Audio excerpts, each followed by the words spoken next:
Okay, this is a walk through the music profile. A couple of notes. I think when you create one, we probably, the one that you do for a walkthrough with clients will probably have a fake date and fake client names just for privacy and all that, right? Yeah. Um, so I'll remove this. And I am going to also leave a question for you in this video, which is, wait, I am recording this, but I'm not recording my actual screen. So let me flip over to screen sharing desktop or this. Okay. So looking at the profiles, I've been walking clients through it. We used to have a section in required for other required songs. And I feel like, maybe we don't need to change it because we're trying to tell people that they shouldn't require music besides their key stuff. Um, but if a client wants to require, I think we do need to say in the video, we need to have the opportunity for them to require music. So my question, then you need to communicate to them that they need to add in songs here into the reception as required songs, or we Mhm. may consider giving them the option to do an R in the priority, meaning a I required. think I like just doing an R for priority and then like adding a note, as opposed to like having them physically add like rows, because a lot of the time when they do that, like when we used to have that section, it would just be like, we would like this song played. So it was more of a priority song than like an actually required song. Right, and that allows me, if I have a chat with them, to say, "Hey, a required means I'm going to play it absolute, even though it may damage your event, and I will wash my hands of what happens afterwards. But you just want it played that level." And then usually they'll say in a final planning meeting, "Oh, we actually would rather you use your opinion." Right. So then, if that's the case, it easily I can go, "Okay, cool. It's just a priority." Right. Yeah. So I would suggest, I like that. I'm on board with that. I would just like you, the next time you get a chance to talk to Erica and Nikki, make sure they're on board before we make that change. And then we would also need to update the template to have some instructions about that. Okay, Okay. cool. All right. So music profile. I start in a meeting when we get to the music profile section talking about the songs we like. And the songs we like, also another idea is I'm wondering if we should change it to inspiration list. Does that sound better and more our brand than songs we like? Maybe it should say inspiration list. But nonetheless, um, I always talk to them about the inspiration list is one of the most important things about this whole process is it really allows us to capture data and have a data based process by which we curate and tailor music for their wedding day. And it allows us to really pick personalized music and walk into their day with a personalized music library, almost like in the past when DJs would pull records and put them in the crates and organize them. It really allows us to go into the wedding day with that kind of approach. Why that matters is that we are trying to dispel the idea that a great DJ or band reads a crowd really well. And so I mentioned that reading a crowd, if we rephrase it, is actually like saying, I'm going to show up, stereotype your guest, and reactively experiment on them and see how it goes. When you say it that way, reading a crowd all of a sudden doesn't sound so great anymore. And so um, the plan of actually having data and having a data-based plan gives far more confidence because it shows that there's actually a consistent process. So I walked them through with that we would like to have at least 20 to 30 songs, but we would actually enjoy up to having 100. So if they're a person that feels like it's a lot of work, if they were to at least have 20 to 30 songs, we can start there. But if they're a person who really likes to add a lot of music, it's not imposing on us. And we actually prefer to have a longer like list because it really helps prep our DJs as we'll walk through that part of the process. So what we want them to do is just start writing out music they like. It could be for music that, would be really valuable and a great fit for the wedding day. Sometimes people kind of focus on dance music, and we would like them to not exclude dance music, but not be limited to. So we'd like to see music that may be a good fit for cocktail hour, maybe good for dinner, or if we're involved with the ceremony, that might be some good inspiration for that. And then even music that might not even fit the wedding day. And this is a hard thing to convey to people because they keep thinking, just like actually Anita did, said, well, if we put on the list, the DJ is going to play it. I'm like, no, that's not how your better entertainers work. And so when my own wife thinks that, it's definitely something that can be difficult to communicate. So I try to really hit that home in the meeting and say, if you put in here like some kind of Gorillaz tune, or you put in here some kind of Soundgarden tune, yes, those songs are generally not going to fit the wedding day, but sometimes we'll have a cover, remix, or it will also just shift our musical choices, because when we see people like that style of music, it means you're probably also not liking the bubblegum pop that's coming out on the radio station. And so it really does have good data. Now, I always tell clients too that if you like Korn or Metallica or something, we don't need to see 140 tracks of all the B-side deep cuts of Metallica on this list, but we would like this profile in the end should give us a good representation of the variety of music that you like. And most people today really like a fair amount of variety, but it allows us to not just say you like everything, because no one really does, but really start to pinpoint those areas that people really do like. And then if something is more of a priority to be played, we would like you to mark it. Courtney, would you right now, just like, would we prefer that to be a P versus an X? Um, I mean, for the most part, people will just use whatever they want. Like, I've seen people put required, I've seen people put must, I've seen people put an X, I've seen people type out priority. So I think it's good to just stick with, say, like, mark this box with, either an X or a P or kind of whatever. I don't think anybody's really going to listen too much and be like, "Oh, I have to put an X in this box for them to know." Okay. If you had a code, all right. So anyway, however you want to tell them to mark it, there's one other thing you could do here, which is you could do priority or you could do required, and then you could fill these things with check boxes too. That's also an opportunity. So I'll leave that to you how you want to proceed with that. But I do think we need something a little bit better for required songs. We need to provide them the opportunity, because we're also going to turn people off a little bit if we're kind of blocking them from doing, required music if they want to. Yeah. And I feel like this version of the music profile kind of feels like we try to tell them that, but it feels like it's maybe going a little too far. So I think if we provide the instructions and provide the opportunity for them to do an R or whatever, like that Yeah. will be I think helpful. it would be better instead of having two separate columns, because then I feel like they would want to have a lot more priority and a lot more required songs, just to say, like, in the instructions, you can put either a P for priority or an R for required. Required means we will absolutely play this during your wedding. Please put a note if you have a specific, like, section of your wedding that you want it played. I like it. So just make sure Erica and Nikki are on board, and then we'll have the revised music profile template, and then we'll roll with that. And I guess I'd suggest doing that before making that video, so that way at least it's up to date. Yeah. Cool. So the I'll talk to them about the priority means that we are going to do everything we can to play the song, as long as we don't feel it does a detriment to the event. And if we're at the event, and particularly if it's dancing and we feel like, oh gosh, the song's really going to clear the floor, I don't know that they'll come back the same way. We have that choice to skip it and still use our professional experience and filtering to decide if it's going to work. Now, if they want to mark it required, then we are going to do it absolutely, regardless of if we think it's a good idea.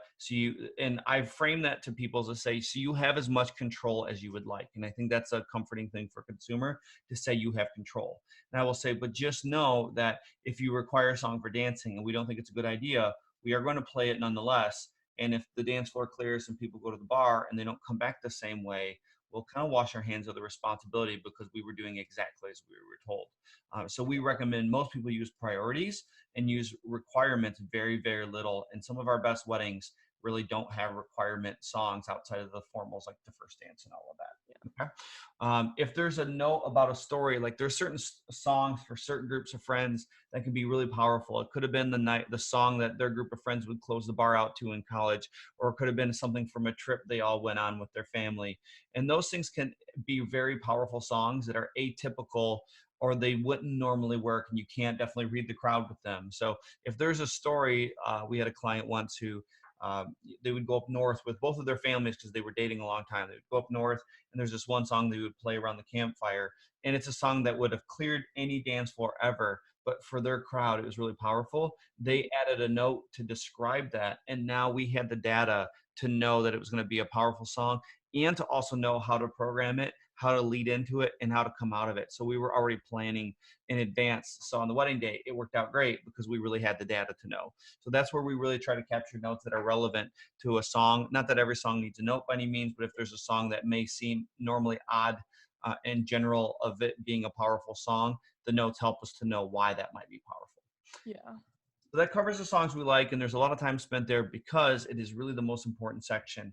What will happen on the Monday of before your wedding or the client's wedding is that one of our team members is going to build playlists for all of our DJs in our DJ software. And then what happens is the they get a priority list, they get a required list, they get a like list, they get guest requests, which we'll get to in a minute. And the cool thing is that the DJ will spend time listening to tracks in the DJ software, and they start to do sorting where if they hear a song, they'll say, oh man, that's really cool. It'd be a great cocktail reprise song. Oh, that'd be awesome for cocktail hour. You know, this doesn't fit great, but I got a remix of a song by the same artist that would be awesome for dinner. I've got a cover of this song that's a lot like that style. And so what ends up happening is as the DJ listens a little bit to each track and starts to sort them, they'll hear a song, they'll go, oh, that made me think about these 3 or 4 other songs I like to mix with it. And so they end up taking the music profile that has upwards of 100 songs, and they end up building 6 to 10 playlists for a couple's wedding, segmented from like cocktail, dinner, cocktail reprise, early dance, mid dance, late dance, encore, random ideas, slow dances. They'll start to build out stuff, infrastructure like that for the client's wedding day. And they'll end up usually with like a 300 to 400 song library essentially. And that's really part of the secret sauce here is it's that time invested where a performer, a DJ is going into the event with a curated library really around the couple rather than going in and playing, which happens a lot is like a DJ who says, oh, I've got my cocktail playlist. I've got my dinner playlist and it's Michael Bublé and Frank Sinatra, rinse and repeat. And it just doesn't, when you do stuff like that, it's not to say it's wrong, but it really doesn't create, people are just used to that. And so if you want something different, you want different outcomes, you have to really give them a different experience all the way around, including the soundtrack. So this really equips us. This process works great to equip us to deliver a really tailored library. And at Elysium, we have like a 36,000 song library. And I would think compared to a lot of DJs, that library is actually quite smaller than probably many. I remember at bridal shows hearing DJs advertise of having upwards of 100,000 songs. And the reality is that jukeboxes don't create great parties. Artful DJs and music performers do. And so it's not about having the sheer number of choices, but it's actually narrowing that field down to a very tailored set of data that we can use that's really appropriate for you and your guests. Okay, next part, required information, anything as far as song titles for ceremonies, if we're involved in a ceremony, people who are doing readings at the ceremony, required songs for the grand entrance and wedding party, cake cutting, all those things. They will go in the required information because they're non-negotiables. They're going to be played.